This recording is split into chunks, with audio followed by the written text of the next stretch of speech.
All right, let's get right into this. We are about to unpack a pretty wild theory, and it comes straight from a whistleblower's own analysis, recorded just days after a huge world-shaking event.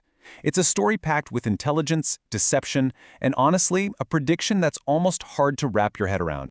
So let's set the scene. It's January 3rd, 2026. The news is everywhere. Venezuelan de facto President Nicolas Maduro has been captured by U.S. forces. Now, on the surface, this looks like a massive but kind of straightforward geopolitical win. But for one guy watching all this unfold, something just didn't add up. And that guy's name is Reynaldo Aguiar Marcano. He's a whistleblower who has had access to Venezuelan intelligence data. So when he saw the news, his gut reaction wasn't shock or celebration, it was pure suspicion. He immediately thought, what if what we're all watching is just an elaborate piece of theater? And that, right there, is the central question of this whole breakdown, and it's based completely on Marcano's analysis. Could this very public, very dramatic capture have been a carefully staged performance? And if it was, who was really directing the show, and who was the intended audience? So let's really dig into how this whole theory even got started. It all begins with the capture itself, and Marcano's unique perspective that gave him a very different way of looking at it all. Now, you got to pay attention to the timeline here, because it's super important. The capture happens on January 3rd. Just 3 days later, on the 6th, Marcano is already recording his thoughts, scrambling to make sense of what he's seeing. He felt like he had to get his theory on the record before anything else could happen. And here's what's so interesting about his skepticism. Marcano says, yeah, the footage on TV, it looked real. He was pretty sure it was actually Maduro. But because of his background with intelligence data, his mind immediately went to who benefits from a staged capture. And this quote, it perfectly lays out his initial guess.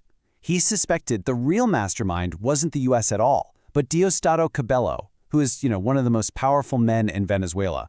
And the goal? To give Cabello's assets inside the U.S. government total plausible deniability.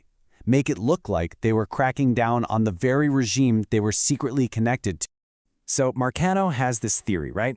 But it's just a hunch. He needs to check it out. So he turns to two very, very different sources to figure out what's going on. One is human, and the other, well, it's a machine. Okay, so just to be crystal clear, this first idea, the theater theory, puts everything on Diosdado Cabello. It paints him as this chess master, trying to protect his network by faking a crisis to make his U.S. buddies look like heroes. But as you'll see, this was just the first layer of the onion. So the first thing he does, he reaches out to his informant, someone deep inside the Venezuelan government with eyes and ears right on the ground. This is his human intelligence, his direct line to the inner circle.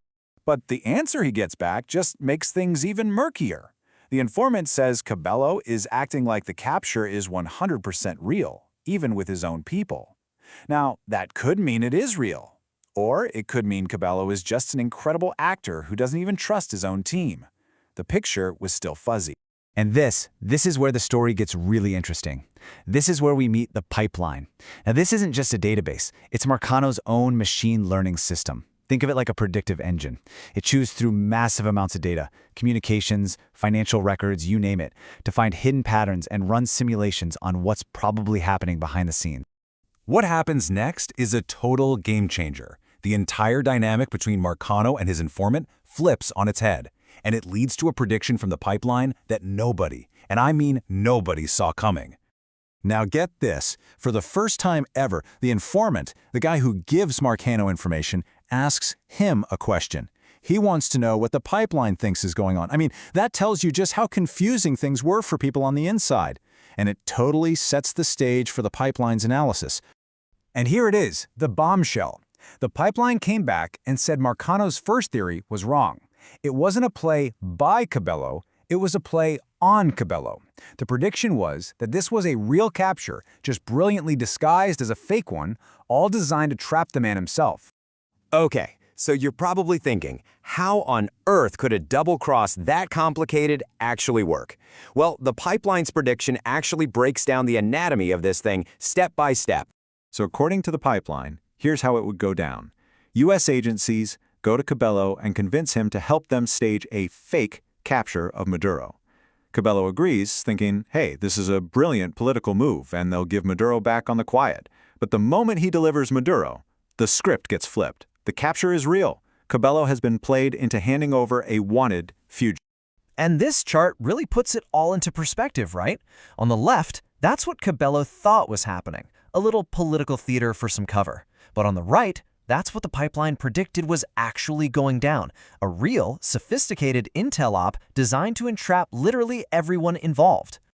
So who could pull off something this complex? Well, according to a debug file from Marcano's pipeline, the architects would likely be a whole team effort.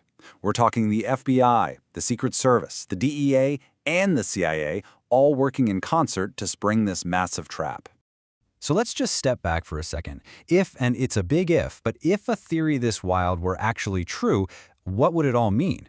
The implications are just huge. So what are the real stakes here?